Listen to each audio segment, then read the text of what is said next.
Зошто си замисла? Другарка ми е роден дан, а јас не знам што да ја подарам. Опа.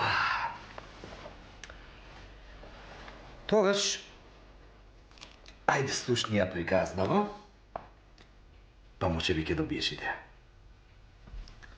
Си бил еднаш еден татко, кој си имал 3 сина.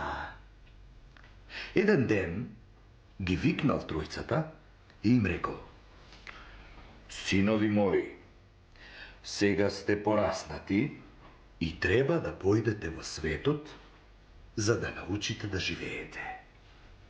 Обидете се да го пронајдете најдрагоцениот плод.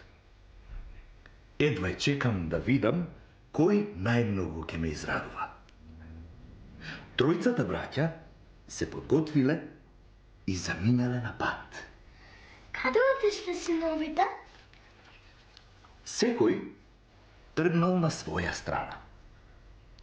По 3 години се вратиле дома.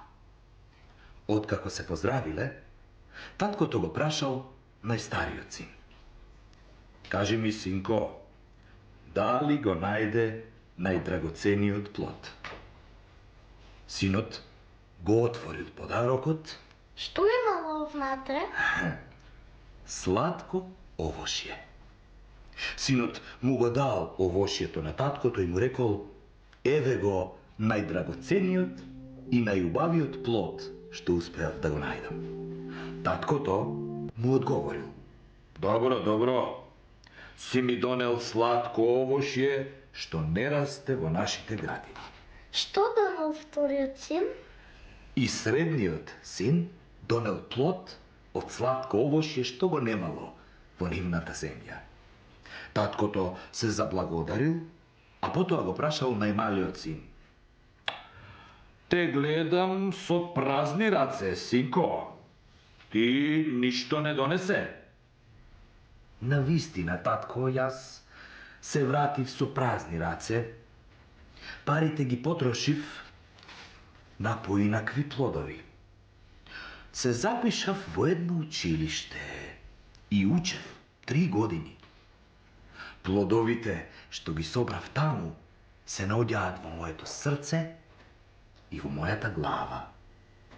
Мислам, татко, дека и вакви плодови се драгоцени. Кога ги чул овие зборови, таткото се израдувал. Ти, синко, си ми го донел најдрагоцениот плод. Ти благодарам што толку многу ме усреќи, зашто навистина за човекот најдрагоцен плод е науката. И јас многу сакам да учам, а мама секогаш кога ќе добијам петка, силно ме гушка. Така треба. Браво! А на другарка ми ќе купам книга. Некоја интересна книга.